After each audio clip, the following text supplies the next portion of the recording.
സ്വന്തമായി മനസ്സ് തുറക്കാനും അതുപോലെ തന്നെ ഏത് തരത്തിലുള്ള മാറ്റമാണ് ബിഗ് ബോസ് എന്ന റിയാലിറ്റി ഷോയിലൂടെ നിങ്ങളുടെ ജീവിതത്തിൽ സംഭവിച്ചതെന്ന് നിങ്ങളെ ഇഷ്ടപ്പെടുന്ന ജനങ്ങൾക്ക് മുന്നിൽ സംസാരിക്കാൻ ഒരു അവസരം ബിഗ് ബോസ് മലയാളം സീസൺ 6 കണ്ടസ്റ്റൻസിന് കൊടുത്തിരിക്കുകയാണ്. പുതിയൊരു പ്രൊമോ വീഡിയോ വന്നിട്ടുണ്ട്. ഇതേ കാര്യം ഫിനാലെ അടുക്കുന്ന സമയത്ത് സീസൺ 5 കൊടുത്തിരുന്നു. ആ ഒരു സമയത്ത് അഖിൽമാരാർ ഒരുപാട് കാര്യങ്ങൾ വളരെ മനോഹരമായിട്ട് അന്ന് അവിടെ സംസാരിച്ചിട്ടുണ്ടായിരുന്നു. അച്ഛനെ പറ്റിയും അച്ഛന്റെ കൂടെ ഉത്സവപ്പാടത്ത് പോയി കളിപ്പാട്ടങ്ങൾ വാങ്ങുന്നതിനെ പറ്റിയും അതൊക്കെ കൂട്ടിയിണക്കി വളരെ മനോഹരമായിട്ടാണ് അന്ന് അഖിൽമാരാർ ഇത് പ്രസന്റ് ചെയ്തത്. ഈ ഒരു സമയത്ത് ആദ്യമായി സംസാരിക്കാൻ എത്തുന്നത് ജിൻഡോയും അതുപോലെ തന്നെ ശ്രീതുവുമാണ്. ശ്രീതു ആദ്യമായി പറഞ്ഞൊരു കാര്യം, എനിക്ക് പറ്റില്ല എന്ന് വിചാരിച്ചൊരു വേദിയാണിത്, ഇത് ഞാനിവിടെ പറ്റിച്ച് കാണിച്ചിരിക്കുന്നു.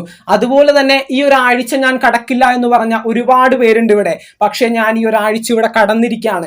അത് നിന്റെ കഴിവാണ്. നീ ഇനിയും മറ്റുള്ള കണ്ടസ്റ്റൻസിനെ ഞെട്ടിച്ചുകൊണ്ട് ഇവിടെ മുന്നേറണം ശ്രീതു എന്നുള്ള കാര്യം ശ്രീതു തന്നെ ആ ഒരു കണ്ണാടിയിൽ നോക്കി പറയാണ്. ഈ ഒരു സമയത്തെ വ്യത്യാസം എന്ന് പറയുന്നത് സീസൺ 5 കണ്ണാടി ഉണ്ടായിരുന്നില്ല. ഈ ഒരു സമയത്ത് സ്വന്തം ചിത്രത്തിൽ നോക്കി തന്നെ പറയാനുള്ള ഒരു അവസരമാണ് ബിഗ് ബോസ് ഒരുക്കി കൊടുത്തിരിക്കുന്നത്. അതുപോലെ അടുത്തതായിട്ട് വരുന്നത് ജിൻഡോ ആണ്. ജിൻഡോ ഒത്തിരി കാര്യങ്ങൾ പറയുന്നുണ്ട്. ജിൻഡോ ആദ്യമായിട്ട് പറയുന്ന ഒരു കാര്യം, ഇവിടെ ആദ്യം വന്ന സമയത്ത് 9 നോമിനേഷനിൽ വന്നൊരു വ്യക്തിയാണ് ഞാൻ. ഈ അവസാന നാളുകളിലേക്ക് എത്തുന്ന സമയത്ത് ഒരാൾ പോലും ജിൻഡോന്റെ പേര് ഉച്ചരിച്ചില്ല. അത് ജിൻഡോന്റെ കഴിവ് തന്നെയാണ്. താഴേക്കിടയിൽ കിടന്നിരുന്ന ഞാൻ ഇത്രയും വലിയൊരു ഹൈപ്പിൽ എത്തിച്ചേർന്നിട്ടുണ്ടെങ്കിൽ അതും ജിൻഡോന്റെ ടാലന്റ് തന്നെയാണ്. നമുക്കറിയാം, ആദ്യ നാളുകളിൽ മണ്ടനെന്നും പൊട്ടനെന്നും സ്ത്രീകളുടെ വിഷയത്തിൽ അമിതമായിട്ട് ഇടപെട്ടുകൊണ്ട് അവരുടെ വസ്ത്രങ്ങളെ മോശമായി ചിത്രീകരിക്കുന്ന വ്യക്തി എന്നൊക്കെ പറഞ്ഞ് ഒരുപാട് താത്തിക്കെട്ടിയിരുന്നു. വായിൽ നിന്ന് വാക്കുകൾ വരാത്ത, സംസാരിക്കാൻ അറിയാത്തൊരു വ്യക്തി എന്ന് പറഞ്ഞ ജിൻഡോ ഇത്രയും മനോഹരമായിട്ട് അവിടെ സംസാരിക്കുന്നത് കണ്ടപ്പോൾ ഒരുപാട് സന്തോഷം തോന്നി.